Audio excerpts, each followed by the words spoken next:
విడుదల పార్ట్ 2 మొన్న శుక్రవారం డిసెంబర్ 20న రిలీజ్ అయింది. మన విజయ్ సేతుపతి కొత్త తమిళ పాన్ ఇండియా సినిమా ఇది. పాన్ ఇండియా కాదని కూడా తెలుగు తమిళే.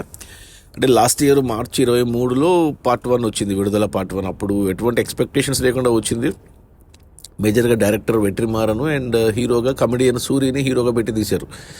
దాంట్లో విజయ్ సేతుపతి రోల్ కొంచెమే ఉంటుంది. అది చాలా డిస్టర్బింగ్గా ఉంటుంది. ఆ సినిమా చాలా బాగా ఉంది, ఇంపాక్ట్ఫుల్గా ఉంది, బట్ డిస్టర్బింగ్గా ఉంటుంది. ఆ సినిమా ఎండ్ అవుతుంది ఎక్కడ, మన సూర్య వచ్చేసి మన విజయ్ సేతుపతిని అరెస్ట్ చేయడంతో అక్కడ ఎండ్ అయింది. ఇప్పుడు ఎక్కడైతే ఎండ్ అయిందో పార్ట్ 2 అక్కడే ఓపెన్ అయింది. ఒక 5 నిమిషాలు పట్టింది నాకు అడ్జస్ట్ కావడానికి, అంటే గుర్తు చేసుకోవడానికి. పార్ట్ 1 ఏం జరిగింది, అరెస్ట్ అయ్యాడు కదా. ఇక అరెస్ట్ అయిన కాడి నుంచి ఆ తర్వాత అతని విజయ్ సేతుపతి ఫ్లాష్ బ్యాక్ అతనే చెప్తుంటాడు పోలీసులకి. ఒక 10 నిమిషాలు చాలా ఇంట్రెస్టింగ్గా వెళ్ళింది కథ. అంటే సేమ్ పార్ట్ 1 మాదిరే, కొద్దిగా ఏమంటారు డిస్టర్బింగ్ సీన్స్, డిస్టర్బింగ్ ఫైట్, ఎవరిదో ఒక లవ్ స్టోరీ పెట్టుకున్నారు ఇద్దరిది. అది చాలా బాగుంది 10 నిమిషాలు. ఆ తర్వాత ఒక గంట సేపు ఇక విజయ్ సేతుపతి ఎలా కార్మిక నాయకుడిగా ఎలా ఎదిగాడు అనే దాంట్లో ఈ మంజు వారియర్ ఎలా పరిచయం అయ్యింది, ఇదంతా ఒక గంట సేపు పెట్టుకున్నారు. అది కొంచెం స్లోగా, బోరింగ్గా, ఎటువంటి ఇంట్రెస్ట్ లేకుండా అన్ఇంట్రెస్టెడ్గా వెళ్ళింది. సో మొదట 5 నిమిషాలు నాకు టైం పడితే సెట్ కావడానికి, తర్వాత 10 నిమిషాలు నచ్చింది. ఆ తర్వాత గంట సేపు, అంటే గంట 15 నిమిషాలు ఫస్ట్ హాఫ్లో, గంట సేపు అసలు చూడలేకపోయా. అంటే బోరింగ్ అనిపించింది, నిద్ర వచ్చేసింది. అసలు ఏంటబ్బా ఇలా తీశారు వెట్రిమారను అనుకున్నా. ఒక పాట కూడా పెట్టుకున్నారు ఇళయరాజా మ్యూజిక్ డైరెక్షన్లో. ఒక పాట ఇది పావురమా అని. అబ్బా, ఆ పాట అయితే యాక్చువల్గా మెలడీగా ఉండాలి, ప్రేమ పాట ఉండాలి, బట్ అది నాకైతే ప్యారడీ లాగా అనిపించింది. ఏంటి ఇలా ఉంది అనుకున్నాను. సెకండ్ హాఫ్ కూడా గంట 15 నిమిషాలు ఉంది. మొదటి అరగంట పాటు సెకండ్ హాఫ్లో సేమ్ ఫ్లాష్ బ్యాక్ ఎపిసోడ్సే ఉన్నాయి. అతను స్టోరీ చెప్తూ వెళ్తుంటాడు. ప్యారలల్గా అతను ప్రజెంట్ టైంలో అతన్ని ఒక ప్లేస్ నుంచి ఇంకో ప్లేస్కి తరలిస్తుంటారు, అడవిలో తిరుగుతూ ఉంటారు. సో అక్కడ కొంచెం ఇంట్రెస్ట్ అనిపించింది సినిమా. అక్కడ కొంచెం యాక్షన్, కొద్దిగా రెగ్యులర్ సినిమా లాగా అనిపించింది. కొద్దిగా బాగానే వెళ్ళింది. అక్కడ ఒక అరగంట సేపు కొద్దిగా అటు ఇటుగా ఉన్న తర్వాత లాస్ట్ 45 నిమిషాలు, అంటే ఒక అరగంట పాటు మళ్ళీ మనకు బాగా ఒక సినిమా చూస్తున్న ఫీలింగు, ఇంపాక్ట్ఫుల్గా. మొదటి పార్ట్ అంతా డిస్టర్బింగ్ సీన్స్ లేకపోయినా, మొదటి పార్ట్ అంతా ఇంపాక్ట్ఫుల్గా లేకపోయినా, బట్ ఒక కథ, ఒక కమామిషు కథ ముందుకు సాగింది, మంచిగా అనిపించింది తర్వాత. సో సెకండ్ హాఫ్ అయితే నాకు నచ్చింది. అందులో లాస్ట్ 15 నిమిషాలు క్లైమాక్స్, ప్రీ క్లైమాక్స్ ఎక్స్పెక్ట్ చేయలేదు నేను ఇలా ఉంటుంది ఎండింగ్ అనేసి. బాగా తీశారు, బాగా అంటే చాలా రాగా, రియలిస్టిక్గా తీశాడు. వెట్రిమారన్ పేరు వంచింది దానికే.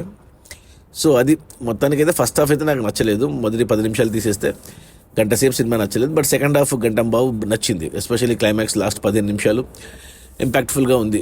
పెద్ద ఇంపాక్ట్ లేకపోయినా పార్ట్ 1తో పోల్చుకుంటే అంత డిస్టర్బింగ్ సీన్స్ లేవు, అంత ఇంపాక్ట్ లేకపోయినా. పార్ట్ 2 మొత్తం విజయ్ సేతుపతిదే. సూర్యది అసలు ఏమీ లేదు ఈ సెకండ్ పార్ట్లో. ఒక లాస్ట్లో ఏదో కొద్దిగా ఉంది అంతే. మొత్తం విజయ్ సేతుపతి. అంటే అనిపించింది ఈ క్యారెక్టర్కి విజయ్ సేతుపతి అవసరం లేదనిపించింది. ఎందుకంటే విజయ్ సేతుపతి మనం మహారాజాలో చూసాం, అంత పవర్ఫుల్ క్యారెక్టర్ తీశాడు. దీంట్లో అతను ఇలా తిరుగుబాటుదారుడుగా తయారవడానికి కారణమైన మెయిన్ ఎపిసోడ్ ఏదైతే ఉందో అది అంత ఎఫెక్టివ్గా లేదు. తనకి ఏదైనా పర్సనల్గా ఏదైనా అన్యాయం జరిగింటే ఇంకా ఇంపాక్ట్ఫుల్గా ఉండేది. అదేం లేదు, వేరే వాళ్ళ కోసం అతను అలా మారడం. బట్ క్లైమాక్స్ ఇంపాక్ట్ఫుల్గా తీశారు, ఎక్స్పెక్ట్ చేయలేదు అది. ఇక మంజు వారియర్ ఓకే, ఆమెని అతను మన వెట్రిమారను అసురన్లో కూడా ఆమెనే పెట్టాడు, దీంట్లో ఆమెనే పెట్టాడు. సో ఓకే, నాకైతే పెద్దగా అనిపించలేదు. పార్ట్ 1తో పోల్చుకుంటూ తగ్గింది. సో ఎవరైనా పార్ట్ 1 చూసింటే నాలాగా, సో కథ కంప్లీట్ చేయాలనుకుంటే చూడొచ్చు విడుదల పార్ట్ 2. లేదు పార్ట్ 1 చూడలేదంటే దీన్ని వదిలేయడం ఓకే. పార్ట్ 2 చూడాల్సిన అవసరం లేదు. ఒకవేళ పార్ట్ 2 చూడకుండా డైరెక్ట్ పార్ట్ 2 చూస్తామన్నా నష్టమే లేదు. ఎందుకంటే పార్ట్ 1కి పార్ట్ 2కి సంబంధమే లేదు. పార్ట్ 1లో అతన్ని పట్టుకుంటారు, పార్ట్ 2లో అతను ఫ్లాష్ బ్యాక్ ఎపిసోడ్ కాబట్టి సినిమా అర్థమైపోతుంది. పెద్ద గొప్పగా ఏం అనిపించలేదు నాకు, ఓకే అనిపించింది. సో నా రేటింగ్ వచ్చి 2/5 ఈ విడుదల పార్ట్ 2కి. నేను పార్ట్ 1కి 3 రేటింగ్ ఇచ్చాను. అది బాగా నచ్చింది. అంటే నాకు డిస్టర్బింగ్ అనిపించినా ఇంపాక్ట్ఫుల్గా అనిపించింది పార్ట్ 1.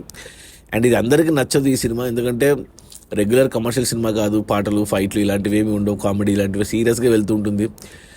సో ఆడవాళ్ళకి నచ్చదు, పిల్లలకి నచ్చదు, టీనేజర్స్కి నచ్చదు. ఒక 30+, 40+, 50+ మగవాళ్ళకి నచ్చొచ్చు విడుదల పార్ట్ 2. తమిళ వాళ్ళకి బాగా నచ్చవచ్చు, వాళ్ళకి ఆ రా అండ్ రస్తే కొద్దిగా నచ్చుతుంది. మన తెలుగు వాళ్ళకి కొద్దిగా కష్టమే. విడుదల పార్ట్ 2 నాకైతే ఓకే అనిపించింది. ఫస్ట్ హాఫ్ అస్సలు నచ్చలేదు, సెకండ్ హాఫ్ ఓకే అనిపించింది. సో నా రేటింగ్ 2/5. సో చూడండి, కుదిరితే చూడండి, లేకపోతే స్కిప్ కొట్టేయండి. ఎలాగో రేపు పొద్దున ఓటీటీలో వస్తుంది. జీ5లో ఉంది పార్ట్ 1, పార్ట్ 2 కూడా జీ5కి రావచ్చు. సో ఓటీటీలో చూసుకుంటామంటే కూడా ఓకే, నన్ను అడిగితే వద్దనే చెప్తాను. నేనైతే ఎవరికి రికమెండ్ చేయను, ఫ్యామిలీకి చూపాను, ఫ్రెండ్స్కి కూడా అడిగితే కూడా వద్దని చెప్తాను. మీకు కూడా అదే చెప్తున్నాను. లేదు చూస్తామంటే ఇక మీ ఇష్టం. Okay, bye.